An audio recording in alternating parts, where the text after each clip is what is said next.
জাতীয়তাবাদী ছাত্রদল একটি বৃহত্তর সংগঠন। ৩টি রাজনৈতিক শক্তিকে আপনি যদি কাউন্ট করেন, একটি অলরেডি বিতাড়িত ফ্যাসিস্ট, তারা মুক্তিযুদ্ধকে প্রোডাক্ট বানিয়ে রাজনীতি করেছে। যারা মুক্তিযুদ্ধকে কুক্ষিগত করতে চেষ্টা করেছে তারা ফেল করেছে। যারা ধর্মকে কুক্ষিগত করতে চেষ্টা করেছে তাদেরকে জনগণ প্রত্যাখ্যান করেছে। এবং যারা ২৪-এর যে জুলাই গণঅভ্যুত্থান এটিকে কুক্ষিগত চাইবে তাদেরকেও জনগণ কিন্তু প্রত্যাখ্যান করবে। রাজনৈতিক দল হিসেবে আপনি দেখবেন যে বিএনপি শুধু টিকে আছে, তারা কখনোই কোনো মুভমেন্টে সর্বোচ্চ ভূমিকা রাখার পরেও নিজেদের মুভমেন্ট বলে দাবি করে না। অনেক আমরা আপনার জেল জীবনের গল্প শুনছিলাম, আসলে সেই দুঃসময়ের কথাগুলো শুনছিলাম। এর মধ্যেই সরকার গঠনের পর নতুন করে আমরা শুনতে পাচ্ছি যে ছাত্র দলের কেন্দ্রীয় কমিটি পুনর্গঠন হবে বা নতুন কমিটি ঘোষণা হবে। তো এই জায়গায় আপনি যেহেতু একজন নির্যাতিত ছাত্রনেতা, কীরকম নেতৃত্বকে দেখতে চান বা আপনাদের এই সিলেকশন প্রক্রিয়াটা কেমন হয়? দেখুন, ছাত্রদলের কমিটির মেয়াদ শেষ হয়েছে মার্চের 1 তারিখ, যেহেতু আমাদের কমিটি হয়েছিল 2024 সালের। 2026 সালের মার্চের 1 তারিখ, 2 বছর যে মেয়াদ, সেই মেয়াদ শেষ হয়েছে। সেই জায়গা থেকে কমিটি গঠনের বিষয়ে বিভিন্ন সংবাদ মাধ্যমে আমরাও দেখছি। তো আমার মনে হয় আমাদের যারা দুঃসময়ে ছিল তাদেরকে, এবং যারা বিভিন্নভাবে নির্যাতনের শিকার হয়েছে, নিপীড়নের শিকার হয়েছে, তাদেরকে অবশ্যই গুরুত্ব দেওয়া উচিত। এর বাইরে আরও বেশি দেখা উচিত যে সাংগঠনিক ক্যাপাবিলিটি কার কতটুকু রয়েছে, সাংগঠনিক দক্ষতা কার রয়েছে।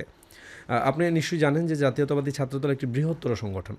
এই বৃহত্তর সংগঠনকে সামলানোর মতো যোগ্যতা থাকাও খুব বেশি জরুরি।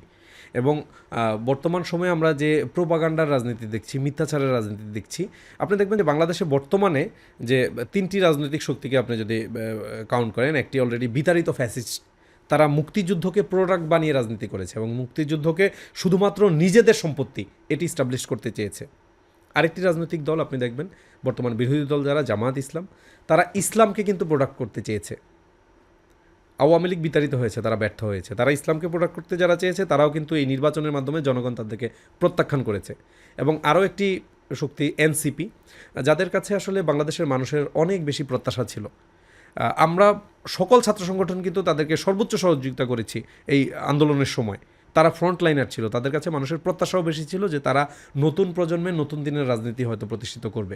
কিন্তু তারাও কিন্তু জুলাইকে কুক্ষিগত করতে চেষ্টা করেছে বারবার।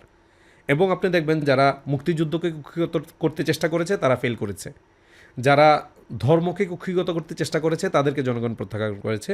এবং যারা 24-এর যে জুলাই গণঅভ্যুত্থান এটিকে কুক্ষিগত চাইবে তাদেরকেও জনগণ কিন্তু প্রত্যাখ্যান করবে।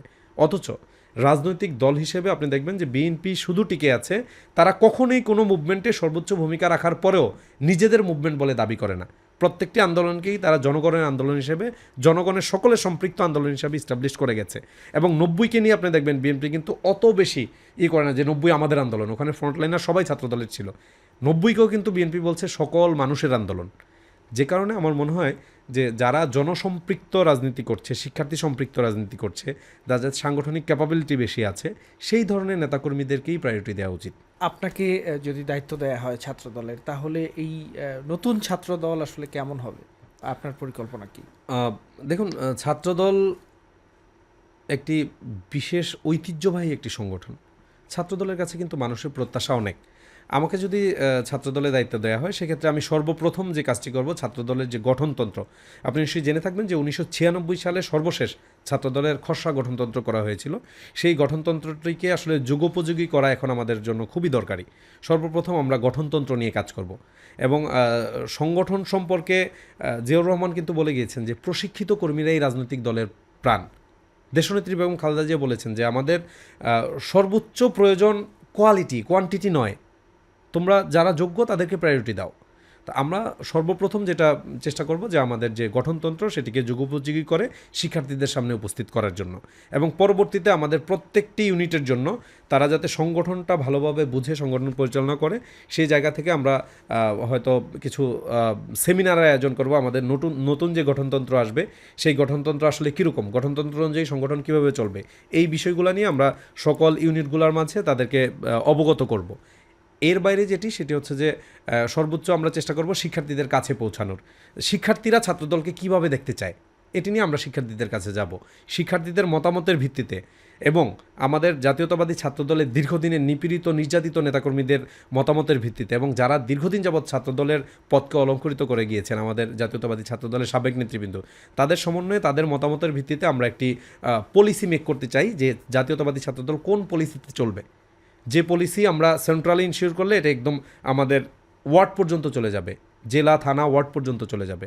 এবং জাতীয়তাবাদী ছাত্রদলের আরও একটি বিষয়, আমরা দীর্ঘদিন যাবত আমাদের সাংগঠনিক কার্যক্রমগুলো ধারাবাহিকভাবে পালন করতে পারিনি। আমাদের অনেক ইউনিট রয়েছে যেগুলো সর্বশেষ কমিটি হচ্ছে 2016 সালে। আমাদের সাংগঠনিক কমিটির মেয়াদকে সর্বোচ্চ পরিমাণ মেনটেন করা হবে। যে কমিটির মেয়াদ আমাদের জেলা কমিটি, জেলা ইউনিটের মেয়াদ 1 বছর, সেটি কখনোই 1 বছর থেকে একদিনও বেশি যেতে দেওয়া হবে না। আমাদের কেন্দ্রীয় কমিটির মেয়াদ 2 বছর, সেটি 2 বছর থেকে একদিনও বেশি নেওয়া হবে না। এবং এর মাঝে আমরা আমাদের কমিটি গঠন হতে শুরু করে আমাদের সাংগঠনিক কাজগুলো পরিচালনা করতে চেষ্টা করব।